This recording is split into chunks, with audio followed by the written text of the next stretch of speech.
మన Chiranjeevi vascular and multi speciality hospital దేశంలోనే best vascular and endovascular facilities and all multi speciality care. బరువు తగ్గడం కోసం జిమ్కి వెళ్తే మాయ మాటలు చెప్పి రూమ్కి తీసుకెళ్లి అత్యాచారం చేశాడని విజయవాడలో ఒక యువతి కంప్లైంట్ ఇచ్చే విషయం తెలిసిందే కదా. దానికి సంబంధించి జిమ్ కోచ్ ఆరోపణలు ఎదుర్కొంటున్న జిమ్ కోచ్ దగ్గర కూడా వివరణ తీసుకున్నాం. ఆయన ఒక స్పెషల్ వెర్షన్ ఒక స్టోరీ చెప్పాడు. అయితే అసలు ఆయన చెప్పింది నిజం కాదు, అసలు ఇచ్చిన కంప్లైంట్లో ఇచ్చిందే వాస్తవం, అసలు ఏం జరిగిందో చెప్తానని చెప్పి బాధితురాలు సుమన్ టీవీ స్టూడియోకి వచ్చారు. ప్రస్తుతం బాధితురాలు మనతో ఉన్నారు.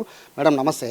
యాక్చువల్గా మీకోసం చాలా ట్రై చేసాం కాంటాక్ట్ చేద్దామని, సో కుదరలేదు. సో ఫైనలీ మీరు వచ్చారు. నాకు చాలా డౌట్స్ ఉన్నాయి మేడం. ఆయన కూడా చాలా ఆరోపణలు చేశాను మీరు కంప్లైంట్ ఇచ్చిన అతని మీద కూడా. సో ఇక్కడ ప్రధాన డౌట్ ఏంటంటే మీ ఇద్దరికి ఎలా పరిచయం? మేము ఇన్స్టాగ్రామ్లో మాట్లాడుకోవడం ద్వారా పరిచయం అయ్యాం సార్.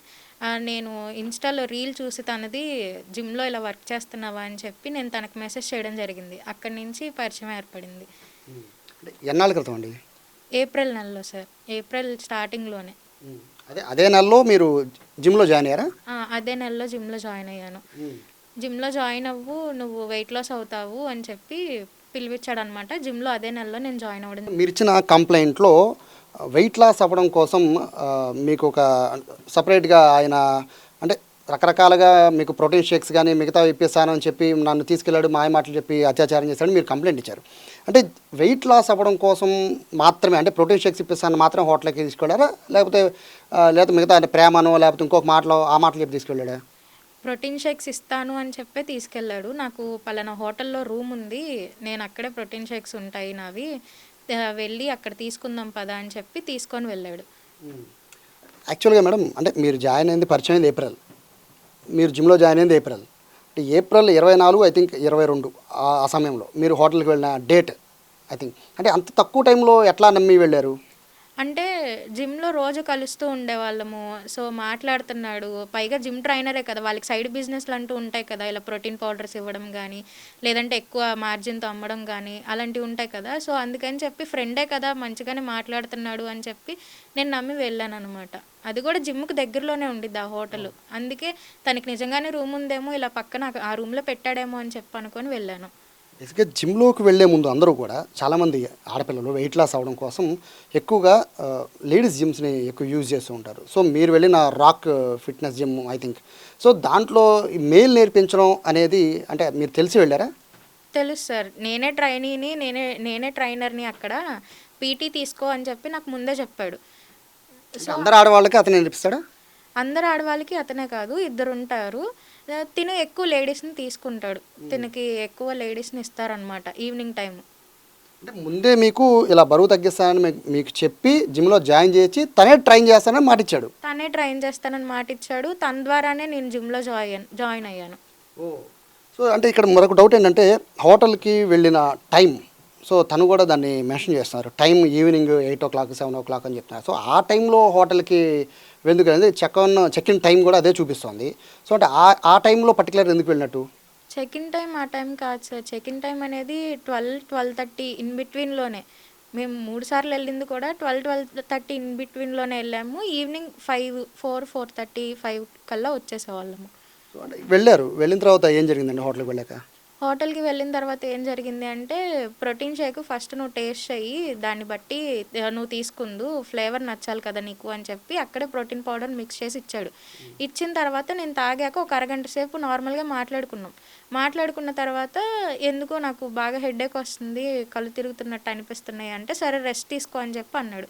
అని నేను నిద్రపోయిన తర్వాత ఈ ఘటన అనేది జరిగింది. తర్వాత కొంచెం సేపటికి నేను మెలకు వచ్చేసరికి తెలిసింది ఇలా జరిగింది అని చెప్పి. మరి అడిగారా ఎందుకని ఇట్లా మోసం చేసి తీసుకెళ్ళావు అని అడిగాను, ఎందుకు ఇలా మోసం చేసి తీసుకెళ్ళావు, నాకు ఇప్పుడు ఈ జీవితం ఇదైపోయినట్టే కదా ఏంటి అని చెప్పంటే, ఈ రోజుల్లో ఇదంతా కామన్, నువ్వు ఇప్పుడు ఎందుకు అంత ఇష్యూ చేస్తున్నావు, నువ్వు ఇష్యూ చేసి ఏమన్నా ఇది చేసావు, అరిస్తూ ఏమన్నా చెప్పావు, కాల్ చేసావు అంటే కనుక నేను న్యూడ్ ఫొటోస్ అవి తీశాను, నేను ఖచ్చితంగా వాటిని సోషల్ మీడియాలో పెట్టడం కానీ అల్లరి చేయడం కానీ చేస్తాను అని చెప్పాడు.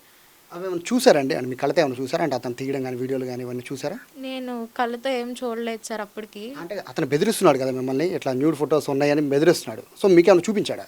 ఆ రోజు చూపించలేదు. నేను తీశాను అని చెప్పి అన్నాడు, నువ్వెవరికి చెప్పొద్దు అని చెప్పి ఆ రోజు సాయంత్రం వరకు నన్ను అక్కడే ఉంచాడు. ఆ రోజంతా కూడా నాకు మత్తుగానే ఉంది.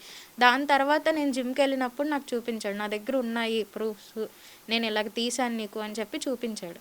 అంటే ఇంత పెద్ద ఘటన జరిగాక బేసిక్గా ఆడపిల్లల జీవితం సంబంధించి చాలా కీలకమైన అంశం. సో మీకు అంత ఇష్యూ జరిగిన తర్వాత మీ పేరెంట్స్ని కానీ లేదా జిమ్లో ఉన్న ఎవరైతే ఓనర్లకు కానీ వీళ్ళకి తెలియజేయాలి కదండి, మీరు చెప్పారా? చెప్పాను సార్. కాకపోతే ఏంటంటే, ఆ ఘటన జరిగినప్పుడు చెప్పలేదు. రీసెంట్‌గా నేను వాళ్ళ అమ్మగారితో మాట్లాడడం అదంతా జరిగింది. అది జరిగినప్పుడు ఫోన్ చేసి చెప్పాను. ఇలా చేస్తున్నాడు, మళ్ళీ తర్వాత పెళ్లి చేసుకుంటా అని చెప్పాడు. వాళ్ళ అమ్మ కూడా నాతో మాట్లాడింది. మళ్ళీ రివర్స్ అవుతున్నారు. ఏం జరుగుతుంది? మీరు మాట్లాడండి. మీరు మాట్లాడి ఏమన్నా సార్ట్ అవుట్ చేయడానికి చూడండి అని చెప్పాను. చెప్తే మా అమ్మగారు ఇక్కడ లేరు, ఉండరు అని తెలుసుకొని మీ అమ్మగారిని తీసుకురా అప్పుడు మాట్లాడతాము అని చెప్పి జిమ్ వాళ్ళు నన్ను అన్నారు. అంటే మిమ్మల్ని తీసుకువెళ్ళాడు, అత్యాచారం చేశాడు మీరు ఆరోపిస్తున్నారు. సో ఇక్కడ జరిగినప్పుడు ఇమీడియట్గా మీ పేరెంట్స్కి తెలియజేయడము, లేకపోతే వాళ్ళ పేరెంట్స్కి పరిచయం వాళ్ళ పేరెంట్స్ తెలియజేయడము, లేకపోతే మీ ఫ్రెండ్స్కి షేర్ చేయడము, ఏదో ఒకటి చేయాలి కానీ చేశారా? ఫ్రెండ్స్‌కి షేర్ చేయడం ఇవన్నీ నన్ను అసలు మాట్లాడనిచ్చేవాడు కాదు. జిమ్‌లో ఎవరితోన్నా మాట్లాడతానంటే కూడా, "నువ్విప్పుడు మాట్లాడితే వాళ్ళు నీ ముందు ఒకలాగా, నీ వెనకాల ఒకలా ఉంటారు. అన్నీ నాకు చెప్తారు. నేను ఖచ్చితంగా వాళ్ళందరికీ కూడా చెప్పేస్తాను" అని చెప్పి జిమ్‌లో ఎవరితో కూడా నన్ను మాట్లాడనిచ్చేవాడు కాదు. నేను ఫ్రెండ్స్‌కి షేర్ చేసుకోవడం ఇవేమీ చేసుకోలేదు. ఎందుకంటే నేను ఇంట్లో ఒక్కదాన్ని ఉండేదాన్ని. మా అమ్మగారు ఇక్కడ లేరు. ఆ డిప్రెషను, ఆ స్ట్రెస్, ఇది వల్ల నేను ఎవరితో చెప్పుకోగలిగేదాన్ని కూడా కాదు. ఎవరికీ అయితే చెప్పలేదు. వాళ్ళ అమ్మగారికి మాత్రం ఇంకా మూడోసారి జరిగిన తర్వాత నా వల్ల ఇంక కాదు, కొట్టడాలు, కొరకడాలు అవన్నీ ఎక్కువైపోయాయి అని చెప్పి డైరెక్ట్‌గా వెళ్ళి, ఇదిగోండి ఇలా చేశాడు అని చెప్పి చూపించడం కూడా జరిగింది. అతను నిన్న ఒక పెద్ద స్టోరీ చెప్పాడండి మాకు. యాక్చువల్గా స్టోరీ అని అందరికీ తెలిసిపోతుంది, బట్ అది నిజానిజాలని పోలీసులు ఎంక్వైరీలో ఉంటాయి. మీకేదో క్యాన్సర్ అను, సో నేను చివరి దశలో ఉన్నానను, సో ఇక నాకు ఇట్లా కోరికలు వస్తున్నాయను, ఇట్లా మీరు వెళ్ళి మీరే రిక్వెస్ట్ చేసినట్టు, మీరే బలవంతంగా తన రూమ్ పిలిచినట్టు ఒక కథ చెప్పాడు ఆయన. సో దాంట్లో ఎంతవరకు నుంచి ఉంది? క్యాన్సర్ ఉన్నోళ్ళు ఎలా ఉంటారు అన్నది ఎవరికన్నా తెలిసిపోయిద్ది సార్. క్యాన్సర్ లాంటివి నాకు అసలు ఎలాంటివి లేవు. నాకున్నది ఒక చిన్న పీసీఓడి ఉండేది. దానికి సంబంధించి నాకు మెడిసిన్ కోర్స్ ఇచ్చారు డాక్టరు. నేను అది యూజ్ చేస్తూ ఉండేదాన్ని. అంతే తప్ప నాకు క్యాన్సర్ ఉండడం అలాంటిదేం లేదు. క్యాన్సర్ ఉన్నోళ్ళు ఎవరు కూడా జిమ్‌కెళ్ళి వెయిట్ లిఫ్ట్లు చేయడం ఇవేమీ చేయరు కదా సార్. మనిషి తెలిసిపోద్ది. లాస్ట్ స్టేజ్ ఆఫ్ క్యాన్సర్ అంటే ఖచ్చితంగా హెయిర్ లాస్ అవ్వడము అదంతా తెలిసిపోద్ది. అంత ఈజీగా ఎవరు నమ్మరు కదా సార్ క్యాన్సర్ ఉంది అని చెప్పంటే. సో అంటే మీ అమ్మగారికి తెలుసని కొన్ని మెసేజ్లు చూపించాడండి. మీ అమ్మగారు ఏదో చాట్ చేసినట్టు, మా అమ్మాయికి చివరి ఈ సందర్భంలో మంచిగా చూసుకో, సంతోషంగా ఉంచు, ఇంతకుమించి చెప్పలేను అని ఏదో పెద్ద చాట్ చూపించాడు. అది నిజమేనండి అది? అసలు మా అమ్మగారికి ఆ అబ్బాయి ఎవరో కూడా తెలీదు సార్. మా అమ్మగారికి ఇప్పటి వరకు నేను కేసు పెట్టింది కానీ, ఇలా జరిగింది కానీ ఏది కూడా తెలీదు. ఎప్పుడైతే మీడియాలోకి ప్రచారం రావడం జరిగిందో, ఆ రోజు నేను ధైర్యం చేసుకొని మా అమ్మకి మెసేజ్ పెట్టాను. ఇది ఏదైతే ఘటన జరుగుతుందో అది నాదే, నన్నే ఇలా రేప్ చేసింది, నేను నీకు చెప్పుకోలేకపోతున్నాను, అందుకే నీకు మెసేజ్ పెడుతున్నానని మా అమ్మగారికి నా అంతట నేనే ఆ రోజు చెప్పుకున్నాను మెసేజ్ల ద్వారా తప్ప ఆ అబ్బాయి ఎవరో మా అమ్మకి తెలీదు. మరి చూపించిన స్క్రీన్ షాట్స్ అవన్నీ ఏంటండి? ఆ స్క్రీన్ షాట్స్ ఎలా ఇది చేసుకున్నాడో నాకు తెలియదు కానీ మా అమ్మ పేరు తెలుసు. ఇలా పలానా ఐడి ఉండిద్ది అని తెలుసు కానీ ఆ అబ్బాయికి మా అమ్మ మెసేజ్ పెట్టడం కానీ అవి ఏమీ కూడా జరగలేదు. మా అమ్మ ఇక్కడ లేరు, అక్కడి నుంచి ఆ అబ్బాయిని ఎవరు అని తెలుసుకొని అంత చేయాల్సిన అవసరం అయితే మా అమ్మకి లేదు. ముందు నేను అసలు మా అమ్మకి ఏ విషయం కూడా చెప్పలేదు ఆమె మెసేజ్ పెట్టడానికి కానీ. ఆ అబ్బాయి ఎలాంటి ఎలిగేషన్లు వేస్తున్నాడంటే ఫీలింగ్స్ వస్తున్నాయి వెళ్ళమని మా అమ్మ పంపించింది అంటున్నాడు. ఏ కన్న తల్లి కూడా ఇలాగ వెళ్ళు, మా అమ్మాయికి ఫీలింగ్స్ వస్తున్నాయి, ఇంటికి వెళ్ళు, రూమ్కి వెళ్ళు అని చెప్పడాలు అలాంటివి ఎవ్వరు కూడా చేయరు. అయితే ఇక్కడ మరొక ఆరోపణ ఏంటంటే, అంటే అతనికి మీరు ఇచ్చిన రిపోర్ట్లో కంప్లైంట్ రిపోర్ట్లో చూస్తుంటే డబ్బులు డిమాండ్ చేశాడు, వేశాను అంటున్నారు. బట్ అతనేమో బీర్ కొనుక్కో అని డబ్బులు మీరే వేసినట్టు, నేను ఒక బార్ దగ్గర ఉన్నానంటే మీరే వెళ్ళి బీర్ తెచ్చుకొని డబ్బులు వేసినట్టు, సో అవన్నీ నా దగ్గర కాల్ రికార్డ్స్ ఉన్నాయి అవన్నీ అని చెప్తున్నాడు. అది ఎంతవరకు నిజమండి ఆ డబ్బులు వేయడం ట్రాన్సాక్షన్ గురించి? ట్రాన్సాక్షన్స్ అన్నీ కూడా నేను పలానా ప్రోటీన్ పౌడర్ కొనుక్కోవాలి, నాకు ప్రీ వర్కౌట్ కావాలి, నాకు ఇది నువ్వు కొనిపెట్టు అని చెప్పి నా ద్వారా కొనిపెట్టించుకొని వేయించుకున్నాడు. కానీ 2000, 1000, 1500 అలాగా తనకేమైతే కావాలో అవి నన్ను బెదిరించి తీసుకున్నాడు. అంతే తప్ప నువ్వు వెళ్ళు, నువ్వు తాగు అని చెప్పి నేనైతే ఏ రోజు చెప్పింది లేదు. 10,000కి మించి ఉండవు గట్టికి కొడితే అంటున్నాడు. మొత్తం కలిపి 19,600 ఉన్నాయి అన్నీ కూడా. ట్రాప్ చేసే ఆవిడ నన్ను ట్రాప్ చేసింది అని చాలా పెద్ద వర్డ్ ఉపయోగించాడు. సో మీరు ట్రాప్ చేశారని చెప్పి మీరు అంటున్నారు. సో ట్రాప్ అనేది అని మీరు ఎలా భావిస్తున్నారు ట్రాప్ అన్నట్టు? ట్రాప్ అనేది నేను ఎలా భావిస్తున్నాను అంటే, తను జిమ్‌కి పిలవడం గానీ, అలాగా ప్లాన్డ్‌గా చేసినట్టే పలానా రూమ్‌కి రమ్మనడం గానీ, ప్రోటీన్ పౌడర్ కలిపి ఇవ్వడం గానీ, ఇదంతా కూడా ప్లాన్డ్‌గా చేసినట్టే ఉంది. ఎందుకంటే డబ్బులున్నాయి ఈ అమ్మాయి దగ్గర. వీళ్ళ మమ్మీ స్టేట్స్‌లో ఉంటారు. ఈ అమ్మాయికి చుట్టుపక్కల ఎవరు లేరు. తనొక్కతే ఇంట్లో ఉంటుంది అని ప్రతీదీ ఆయనకి తెలుసు కాబట్టి నన్ను ట్రాప్ చేశాడని నేను చెప్పగలను. తనని ట్రాప్ చేయాలి అంటే తన దగ్గర డబ్బుల కోసం ట్రాప్ చేయాలా? దేనికోసం ట్రాప్ చేయాలి? తన దగ్గర ఏమీ లేవు కాబట్టి ట్రాన్సాక్షన్స్ అన్నీ నా దగ్గర నుంచే ఉన్నాయి. ఫోన్ నా చేతే కొనిపెట్టుకున్నాడు. తనని ట్రాప్ చేయాలంటే తన దగ్గర ఏమన్నా ఉంటే మనం ట్రాప్ చేయడానికి ఉంటది. అబ్బాయికి బట్టలు కూడా లేవని చెప్పి నాకు బట్టలు కొనిపెట్టు నువ్వు అని చెప్పి నన్ను తీసుకెళ్ళి పలానా జూడియో దగ్గరికి ఆ అబ్బాయి బట్టలు కూడా కొనిపెట్టుకున్నాడు. ఇంక నేను దేనికోసం ట్రాప్ చేస్తాను? ప్రేమ అనే కోణం ఏమన్నా వచ్చిందండి? అంటే మీరు చెప్తున్న దాని ప్రకారం, అంటే మీరు చెప్తున్న మాటల ప్రకారం అంటే ప్రేమించాను అనే ఉన్న చెప్పడం కానీ, లేదా పెళ్లి చేసుకుంటాను అని చెప్పడం కానీ. ఎందుకంటే ఒక ఆడపిల్ల స్వయంగా వెళ్ళడం అనేది జరిగే అసంభవం, చాలా తక్కువ సందర్భాల్లోనే జరుగుతుంది. అంతటా మీరే నమ్మి వెళ్ళి అతనితో కాసేపు ఉండడం, లేదా అతనితో మాట్లాడడం, సో అతను సింగిల్గా జిమ్ అంటే ట్రైనింగ్, సో అతనితో ఇప్పించడం, ఇవన్నీ చూస్తుంటే ప్రేమ కానీ లేకపోతే పెళ్లి చేసుకుంటాను కానీ ఈ చర్చలు ఏమైనా వచ్చాయా? స్టార్టింగ్‌లో అవేం లేవు సార్. ఫ్రెండ్ అని చెప్పి అన్నాడు. ఇదంతా బలవంతం, ఇదంతా జరిగిపోయిన తర్వాత ఇప్పుడేంటి నా లైఫ్ నాశనం అయిపోయినట్టే కదా! నువ్వు మళ్ళీ ఇలాగ చేస్తున్నావు. ప్రూఫ్స్ అంటున్నావు. నన్ను కనీసం ఎవరితో అన్నా చెప్పుకోనివ్వట్లేదు. నాకు ఇది చాలా ఇదిగా ఉంది. నేనేమన్నా చేసుకున్నా ఇదే కదా అంటే, నువ్వు అలాంటివి ఏం చేసుకోకు. నేను నిన్ను పెళ్లి చేసుకుంటాను. నువ్వు ఏ పెంట చేయకుండా ఎవ్వరికీ చెప్పకుండా ఉంటే నేను నిన్ను పెళ్లి చేసుకుంటాను అని చెప్పాడు. ఇది ఎప్పుడు చెప్పాడండి? ఇది గొడవలు జరుగుతున్నప్పుడే, ఎప్పుడైతే మూడోసారి జరిగిందో అప్పుడే చెప్పాడు. నువ్వు ఇంత టార్చర్ చేస్తున్నావు నన్ను అని చెప్పంటే, ఆ రోజు సాయంత్రమే నాకు మెసేజ్ పెట్టాడు. పెళ్లి చేసుకుందాం మనము అని చెప్పి. స్టార్టింగ్‌లో నీదేంటి ఫ్రెండ్‌షిప్ అని మాట్లాడి నేను ఎంతమంది అమ్మాయిలతో మాట్లాడానో 20 మంది అమ్మాయిల దాకా నో చెప్పాను నేను. నాకు ఎవ్వరి మీద అలాంటి ఫీలింగ్స్ రాలేదు. ఆ స్క్రీన్ షాట్లు కూడా నా దగ్గర ఉన్నాయి. కానీ నీ మీదే అలాంటి ఫీలింగ్స్ వస్తున్నాయి అని చెప్పి కొంచెం ఫ్లర్ట్ చేయడానికి చూశాడు. అదంతా జరిగింది. కానీ నేను ఏ రకంగానూ కూడా రెస్పాండ్ అవ్వలేదు. తర్వాత ఇంక చివరికొచ్చిన తర్వాత నేను అందరికీ చెప్పేస్తాను అని చెప్పినప్పుడు నాకు చెప్పాడనమాట. పెళ్లి చేసుకుందాం మనము.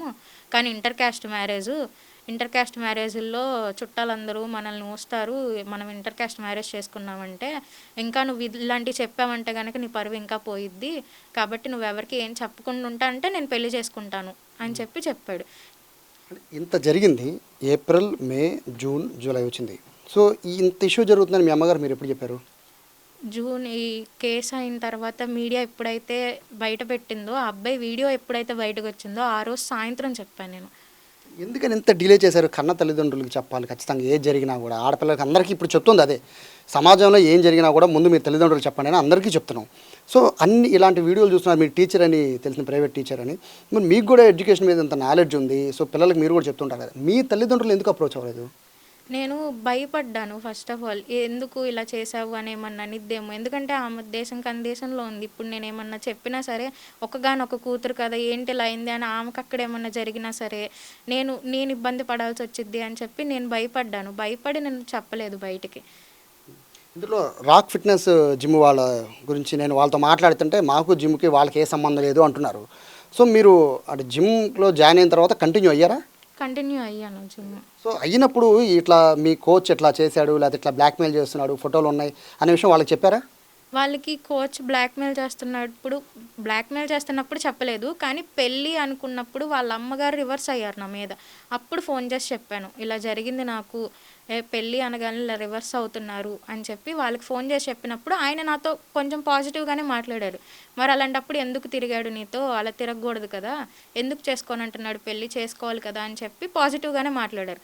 మాట్లాడిన తర్వాత వాళ్ళ వైఫ్కి నేను మళ్ళీ కాంటాక్ట్ అయినప్పుడు, మీ అమ్మగారిని తీసుకొస్తే అప్పుడు నేను మాట్లాడతాను, వాళ్ళ అమ్మ నాన్నని మీ అమ్మని కూర్చోపెట్టి అప్పుడు నేను మాట్లాడతాను, మీరిద్దరూ మాట్లాడుకోవడం కాదు అని చెప్పారు.